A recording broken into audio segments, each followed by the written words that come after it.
I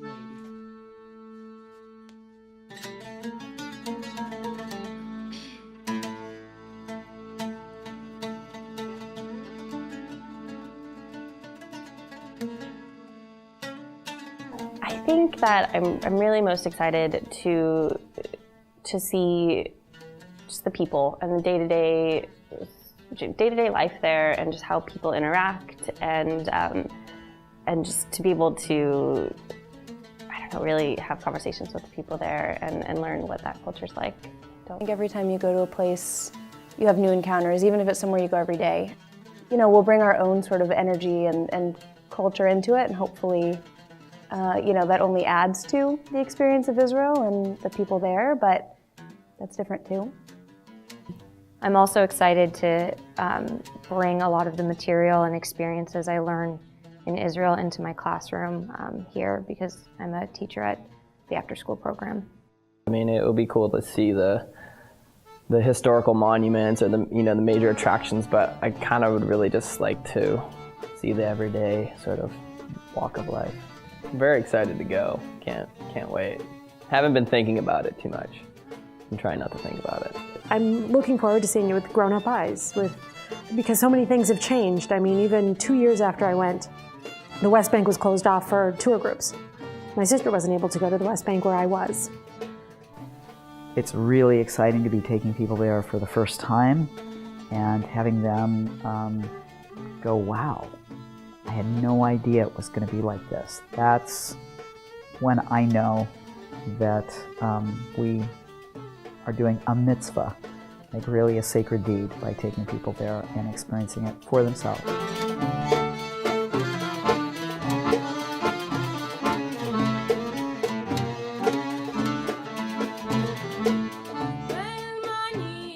Every time I think of this trip, there's always something else you remember. Like, I keep telling people, about the trip, and it wasn't until like yesterday that I remembered that blackout dinner, which would honestly be one of the most memorable pieces on that trip, because it was just so different than anything I've ever done. But I don't remember it. Like, when talking to people, I'm always like, I had this one view of Israel, and I realized how ignorant I was, and we just got exposed to so many different people. Everything is more angled and nuanced in Israel than I'd previously thought. I agree with what was said multiple times. You'll come away with more questions than answers, and that was certainly true for me. I think everybody, before we left on the trip, I think everybody told me that it was going to be a life-changing event, and I didn't really get it. I didn't understand how it was going to be a life-changing event, and not being Jewish, I didn't get it. And coming back, I think it does change your life.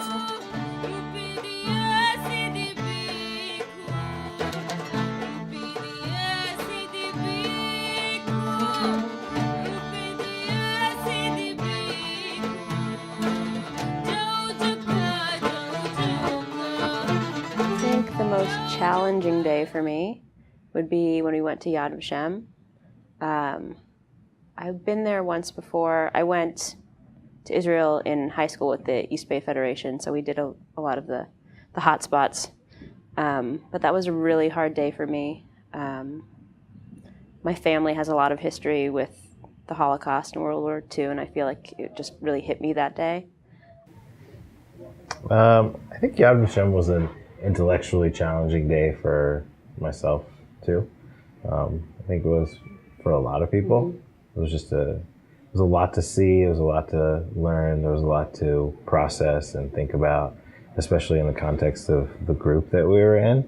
What I was constantly thinking about while I was there were my grandparents on my mother's side, who were, the whole reason they came to this country was because of the Holocaust.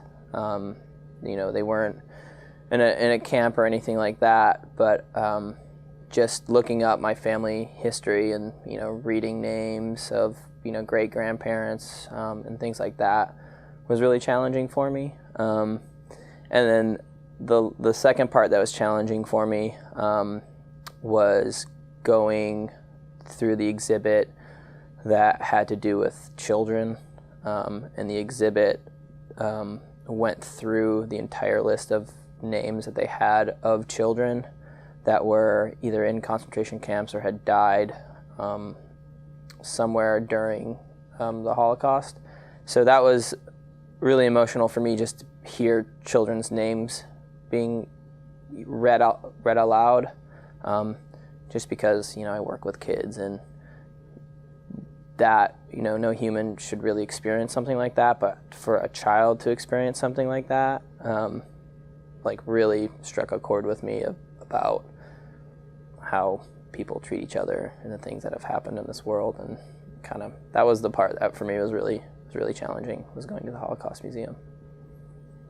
We went to basically the JCC Center of Israel, where a man talked to us. His name was Shlomo, and he used to be a tour guide at Yad Vashem, and he told us a story about the best group of people that he tour guided there was a group of Rwandans, and their tribe had gone through some genocide in their country, and how they were just, they were so affected by the museum, and at one point they were looking at something in the museum and said to Shlomo, "It's, we're the same. This is the same story. It's not a Jewish story. It's a human story."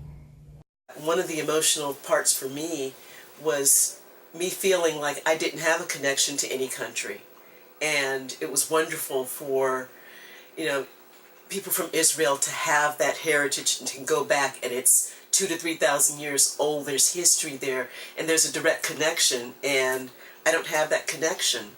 One of the things I did this year was go on Ancestry.com and try to trace my heritage, but I never wanted to trace my German heritage. And now I feel comfortable, no matter what the outcome of that is, in tracing it and knowing that that doesn't define me.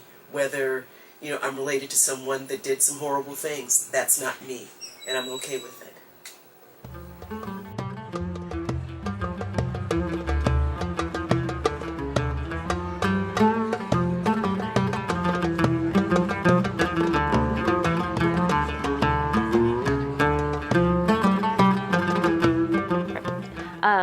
I think the most challenging day for me was the day that we went to the Western Wall, the Church of the Holy Sepulchre, and afterwards went on a guided tour through East and West Jerusalem. Just having those three sort of gigantic topics in one day was a lot to take in, and there certainly wasn't a lot of time in between, to go from seeing like the two of the holiest places in the entire world to, being smack dab in the middle of this conflict. It was a lot to take in, and it was also the day I did the blog, so that was a lot to reprocess and write out in our own words. So for me, that was definitely the most challenging.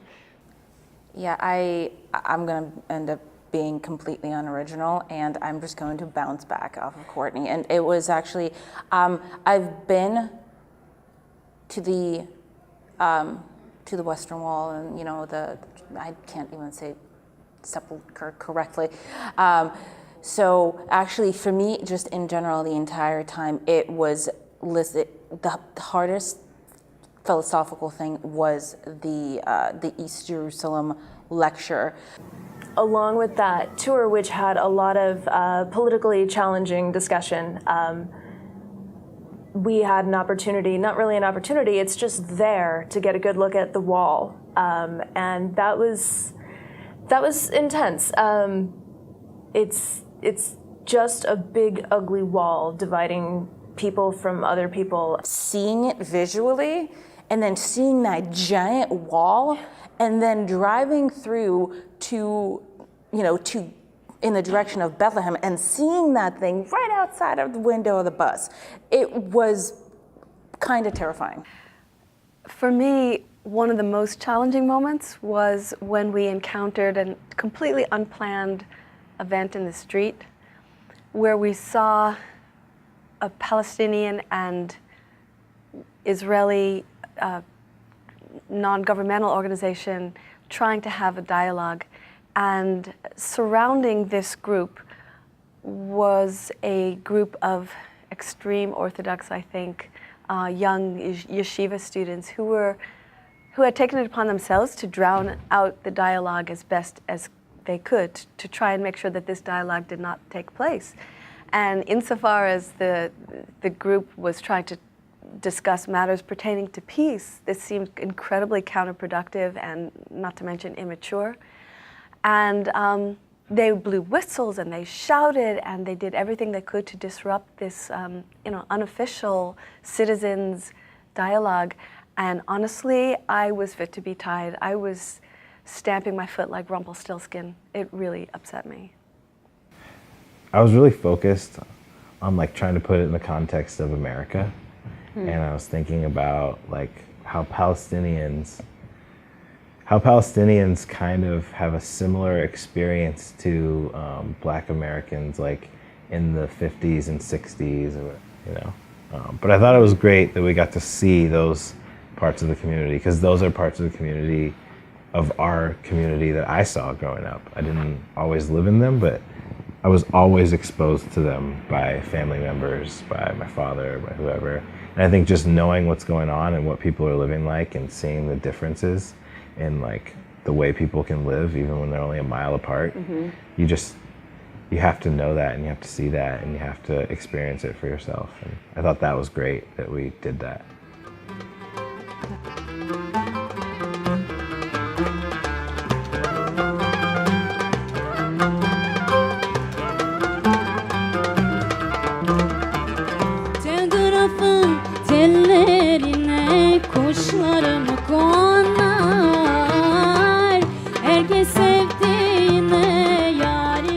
I suspect you're going to hear some version of this story from quite a few of us. On Shabbat in Jerusalem, several of us, and in a couple different groups, teamed up to go and explore the Muslim quarter of the Old City.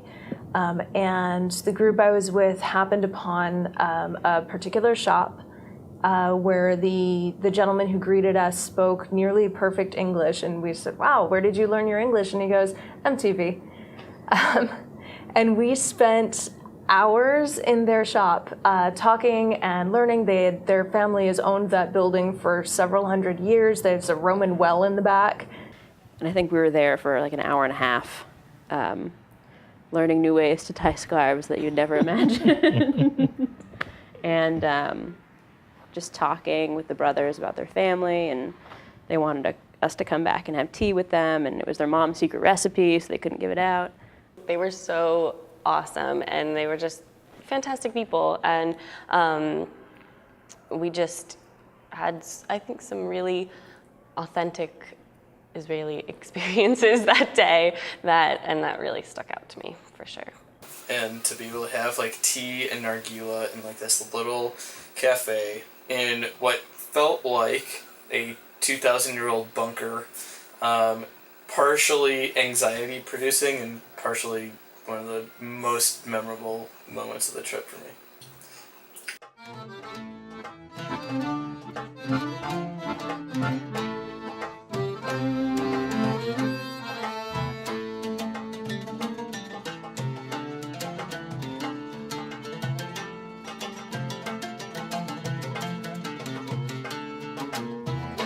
So on Shabbat, we were in Jerusalem and we were in the Old City, and we somehow made our way onto the rooftops, I think more or less above the Kotel, and sang songs together and discussed Shabbat and heard the sirens at the beginning of Shabbat, which was amazing. I've never heard the sirens before, and they were bouncing off all the walls, and it was very sort of transcendent in that moment. It was just quiet, and the sirens were going. And Jose began to lead us in Shabbat blessings, more or less. And we couldn't light the candles, apparently, because the sirens had already gone out, and we couldn't light matches, I guess, or light fire. And as Jose was trying to lead us in these Shabbat blessings and sort of this like peaceful maybe more spiritual, maybe more reflective moment, there was just this amazing group of Arab boys flipping directly above him and over him, like maybe Doing 8 feet back. Flips in the air and running starts and off the walls and just way up there. Jumping, flipping, tumbling. It was amazing. And I'm not sure at what point Jose knew what was going on behind him. I felt bad because I had my camera out and I was trying to... It was behind Jose, and we were all supposed to be looking at Jose, but they were right behind him. So really everybody was watching the entertainment back there. It was hard not to look at them. Yeah, that was amazing. And for me, like I said, it really felt like, oh, this is their city. This is just what they're doing right now, and it doesn't matter what we're doing because this is where they live. And I really liked seeing that snapshot and just seeing like the joy and the flight that brought Shabbat in from my point of view.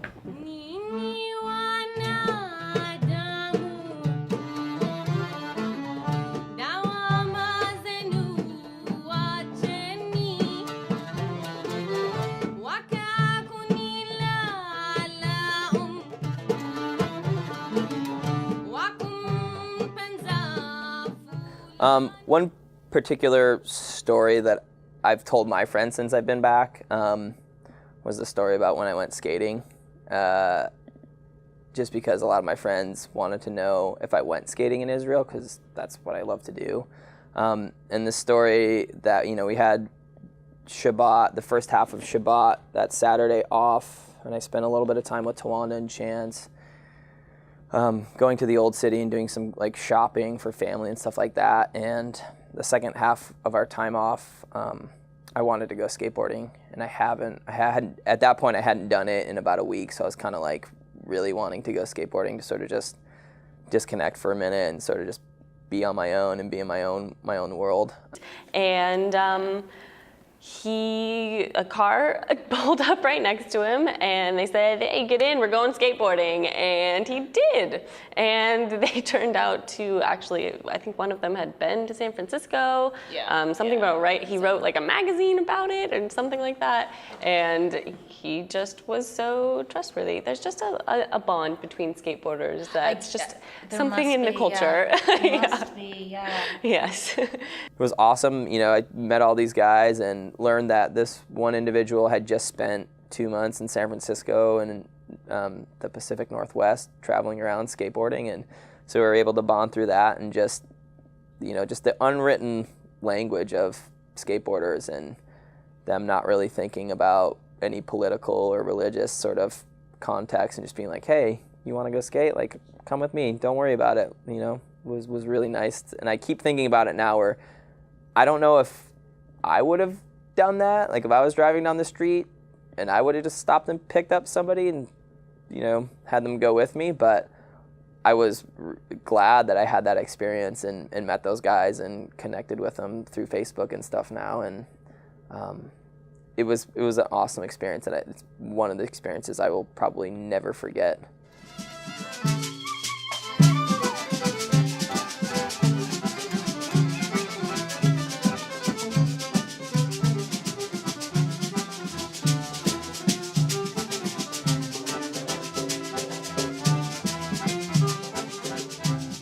Not everything and everywhere is as scary and conflict-ridden as what we hear about here. So one of the greatest things that I felt and I bring back from this trip is being able to hear from other viewpoints and other groups of people's viewpoints, and that was fascinating, absolutely fascinating. That was actually something I really valued about the way the trip was structured, to kind of respect the complexity of these issues and to allow us the space to challenge ourselves and to have the opportunity to see different viewpoints. And I think the programming was specifically designed so that we would have that exposure, which I think is terrific. It's a high degree of trust in us from the JCC. It just really, for me, it made me really appreciate life more. I came back home pretty much being more patient with my family members. It kind of gave me really to appreciate the things I have, not the things I don't have. And just, watching when I was in Israel, just looking at, different cultures and what they're experiencing, it just really just made me really appreciate my life a little bit more.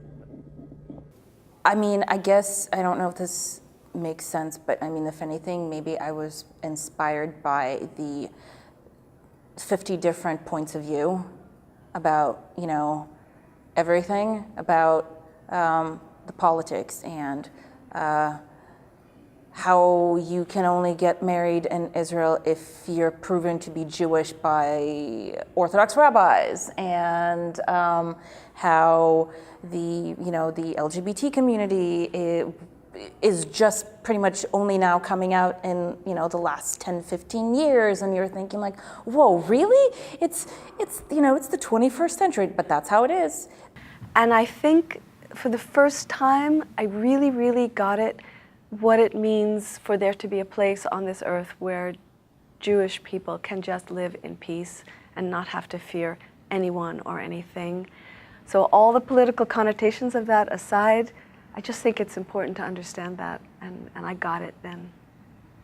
There was a school that we visited that did, their school was taught through Jewish education, and I loved what the director was all about, and I wanted to get in touch with him and do a partnership where our kids could write to their kids and their kids could write to our kids, so that's something I'm planning on doing soon. What's different about my relationship with Israel is I see the people as way more diverse. Mm-hmm. And reading about there being 50 political parties there is different than meeting 42 different kinds of people and having a face to put to that, and mm-hmm. seeing how those different people interact and where they become, where groups of people become adversaries and like where they become partners, and like seeing how fluid that is was just really interesting to me. Kind of ironically, this trip actually was the first time I've been to Israel where I came away feeling hopeful. Despite the fact that we went and looked at one of the most thorny and contentious areas, the settlements around Jerusalem, and then going into East Jerusalem and seeing the mostly Arab neighborhood that is, in a state of disrepair, to put it mildly. But the fact that this conversation was taking place, and that there are Israelis who are trying really hard to educate other Israelis about it, so that some kind of a conscientious approach is taken, I came away feeling for the very first time, and I've been there a few times now, and I've seen all different angles of the political spectrum there. But there was something about it that made me feel more hopeful than I've ever felt. So it was significant for me personally, yes. And I have to credit the programming for that.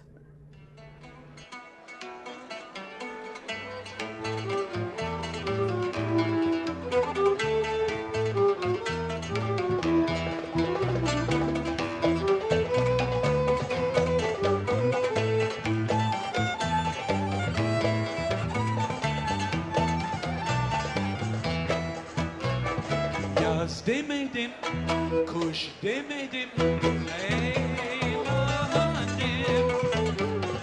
Yaz demedim, kuş demedim,